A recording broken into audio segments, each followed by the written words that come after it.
もはや左手デバイス化。通常のテンキーパッドとしての使用から動画編集や音楽制作までもはやカバーできない範囲はないんじゃないかという感じのデバイス。そして今回無線化されたということでめちゃくちゃ使い勝手も上がっています。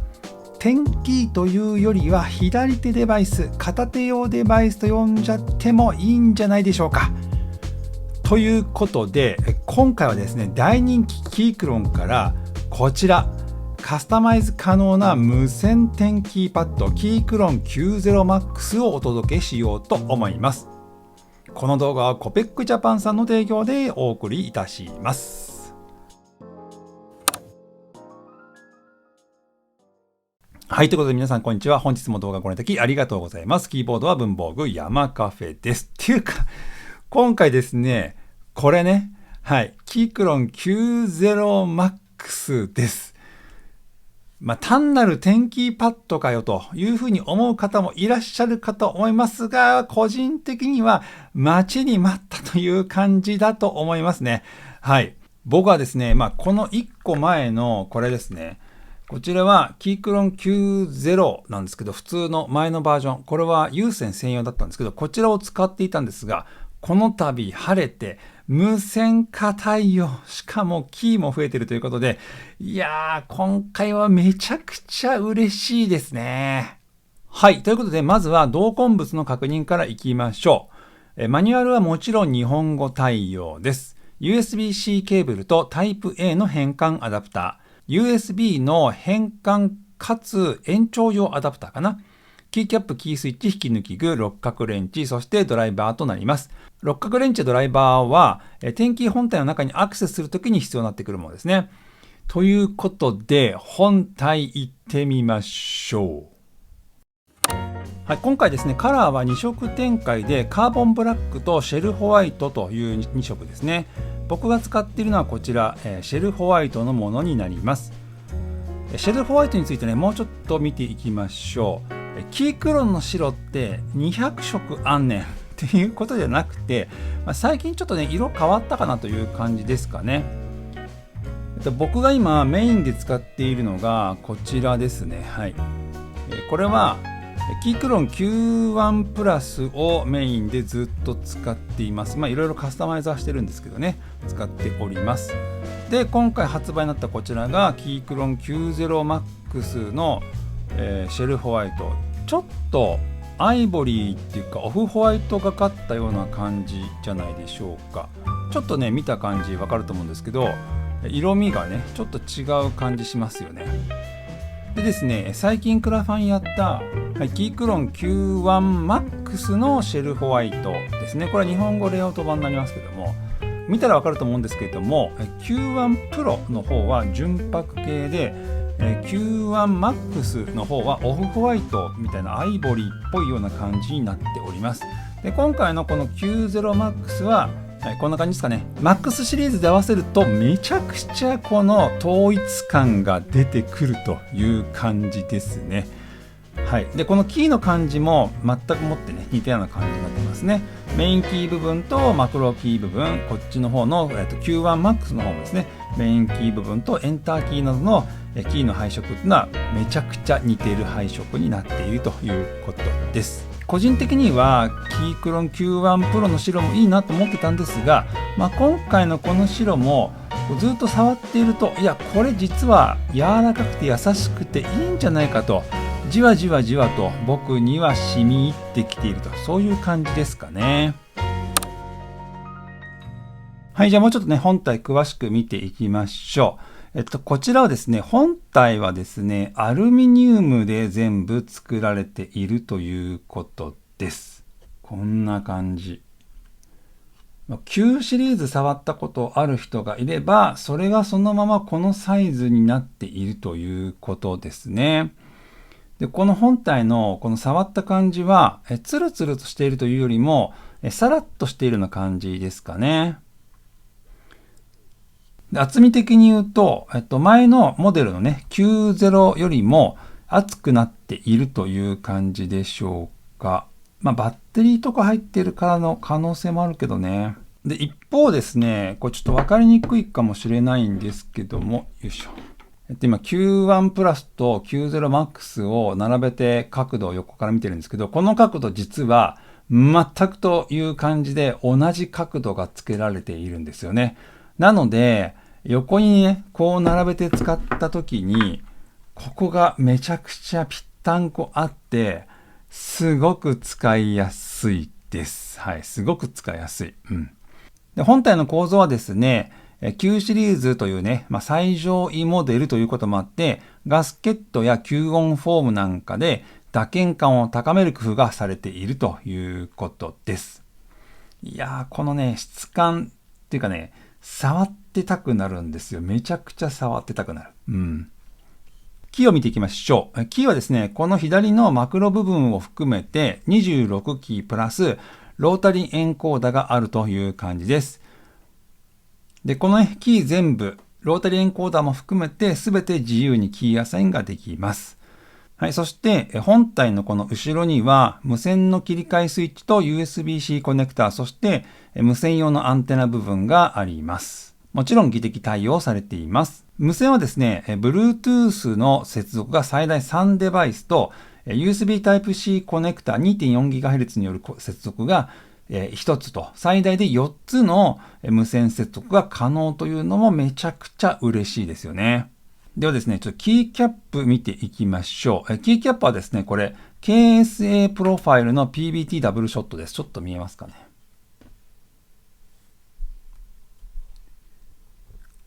こんな感じですね。横から見ると結構わかるんですけど、キーキャップの高さがあるのと真ん中部分が若干へこんでいる感じになります。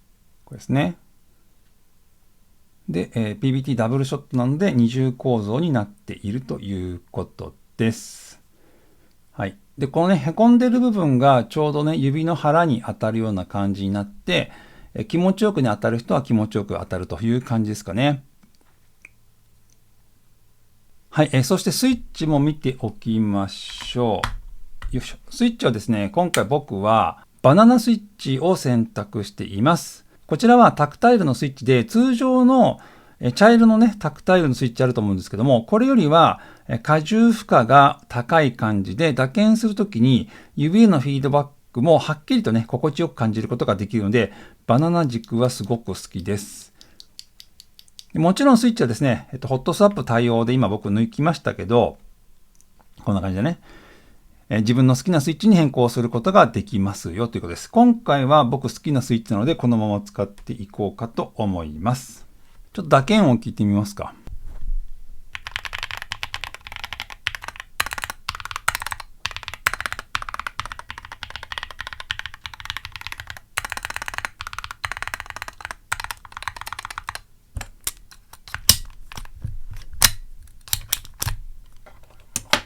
このスタビライザーがあるスイッチって、だいたいキークロンのキーボードって、スタビラのところがちょっとカチャカチャなる感じはしますよね。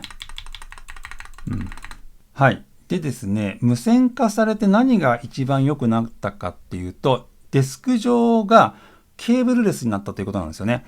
で、今これ僕が、今現状使っているこれ配置なんですけども、で、いつもね、使っているキーボードとかこのマウスは、すでに無線化対応されて、このまま使っていた感じですけども、今回ね、点キーが無線化されたということで、配置の自由度がめちゃくちゃ高くなった。いや、すごくいいですよ。で、僕、今ね、これが基本メインな感じで使っている配置なんですよね。あとは、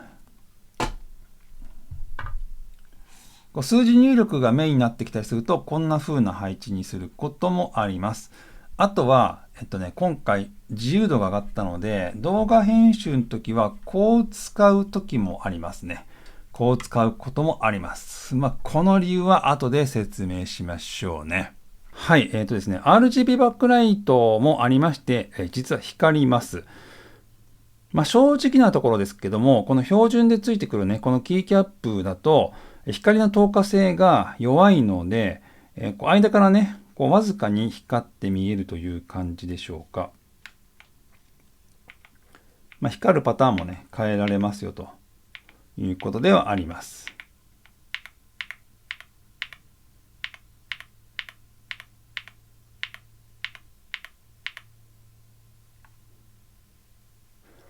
はい。こんな感じでね、光ることができます。個人的感想になっちゃうんですけども、無線で使いたいので、バッテリーのね、運用時間を長くしたいので、基本的には僕は光らして使っていないという感じになります。はい。ということで、めちゃくちゃ便利になったキークロン 90MAX ですが、ここからはね、応用編ということで、ちょっとね、チェックしていこうと思います。まずは、個人的に気になっているのが、このキーキャップなんですよね。はい、この KSA プロファイル、先ほどもちょっとお見せしましたけども、ちょっとこの真ん中がへこんでいる感じですね。キーキャップの高さがあるのが特徴なんですけども、これをちょっと変更したいと思います。はい、変更するのはこちらですね。はい、同じくキークロンのこれは、これですね。OSA プロファイルです。僕がね、今使っているこのキークロン Q1 Pro と同じもの、これに変えていこうと思います。でこのキーキャップですね、今回 90MAX を送っていただくときに、ちょっとわがままを言ってですね、コペクジャパンさんに一緒に送っていただきました。それじゃあちょっとやっていきましょう。で、キーキャップ交換ってしたことない人もしかしたら結構いるかもしれないんだよね。すごい簡単なので一回チャレンジしてみるといいと思います。基本的には、90MAX にもついてきましたけども、こういったねキーキャップ引き抜き具で簡単に引き抜くことができますが、個人的にはちょっとこれ使いにくいと思ってるので、こういった専用器具を買ってやってます。これ Amazon のリンクにちょっと置いとくんで、気になる人はチェックしてみてください。じゃあ変えていこう。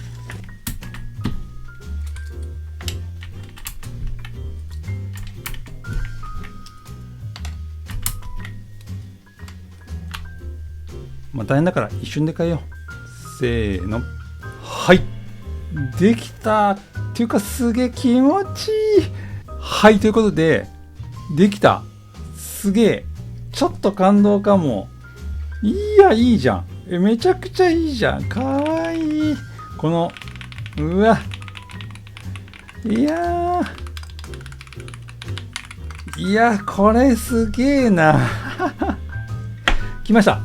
ちょっと並べてみると、とはいえね、この本体の色がやっぱり若干違うんですよね。ここはね、ちょっとこういった感じもいいんじゃないでしょうか。いや、すごいな、すごいぞ。これはいい。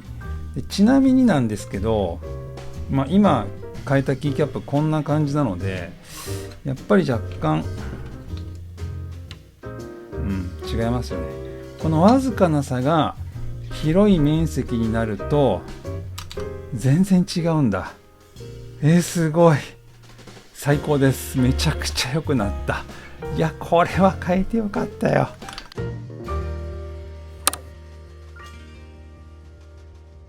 はい、ということで、ここからですね、キーマップ変更について見ていこうと思います。キークロンはですね、今までオープンソースの VIA というものに対応していたものが多かったんですが、最近ですね、キークロンランチャーというアプリをリリースしていて、こちらでもキーマップ変更が可能になっています。で、VIA の操作が難しいから出したよみたいなことをちょっとどっかで見たんですけども、果たしてどうなんでしょうかね。基本的には VIA の使い勝手を上げているというような感じかと思います。で、今回ですね、僕はいろいろキーマップを変更しております。はい、ということで僕のキーマップちょっと見ていきましょうか。通常のレイヤー0ですね。レイヤー0は、何も変更していなくて、通常のね、点キーとして利用しているということでございます。はい、続いてレイヤー2ですね。レイヤー2は動画編集用に変更しています。僕はですね、Mac でFinal Cut Pro というのをアプリを使っているんですけども、これに最適になるように変更している感じですかね。よく使うキーを当てることで、マウスと点キーだけで操作が可能になるようになっています。カット編集に特化したような感じですかね。で、レイヤーの切り替えは、この一番下のね、ここで切り替えているという感じですかね。で、レイヤー3ですね。レイヤー3は、実はこれですね、よく遊んでいる iPhone アプリのコアラサンプラー用に割り当てております。はい。で、これはですね、実は、瀬戸康史さんが X、旧 Twitter で動画を上げていたやつですね。今回ね、ちょっとご了承いただいて真似させていただいております。ありがとうございます。で、瀬戸さんの演奏は、チョイスしてるループ含めてセンスの塊のような感じなので、僕なんかが紹介しちゃうとちょっと残念な感じになっちゃうんですけども、配置方法はこんな感じになっています。はい。で、実際にどうなってるかっていうと、コアラサンプラーっていうのはこんな感じなんですけど、16個のね、パッドがあって、それぞれに音源を今当ててるんですけど、鳴らすと、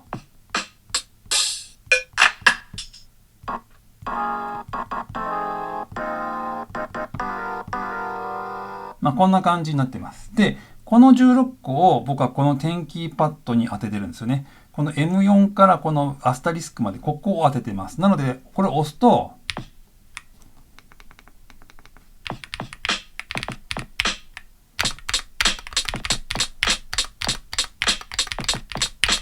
こんな風に音が鳴るようになっています。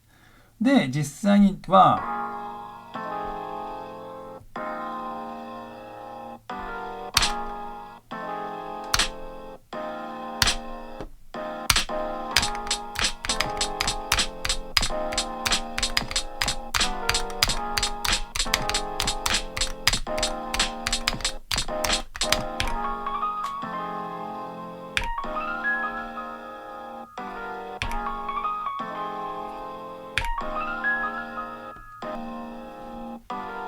みたいな感じで、遊べますよというものでございます。はい。という感じで、この2つがあると、こんな風にね、パッドとして遊べるっていうのもめちゃくちゃ今回楽しいなという感じでございます。はい。ということでお値段チェックです。キークロン 90MAX9MK カスタム天気税込み 24,970 円ということで、正直ね、25,000円近いのかという感じあるんですけども、このクオリティとかね、それから使い勝手の良さを考えると、めちゃくちゃ便利なアイテムなんじゃないかなと思います。ということで、質問ありましたらコメント欄までチャンネル登録まだの人はチャンネル登録をして次の動画をお待ちください。それでは次の動画でお会いしましょう。さよなら。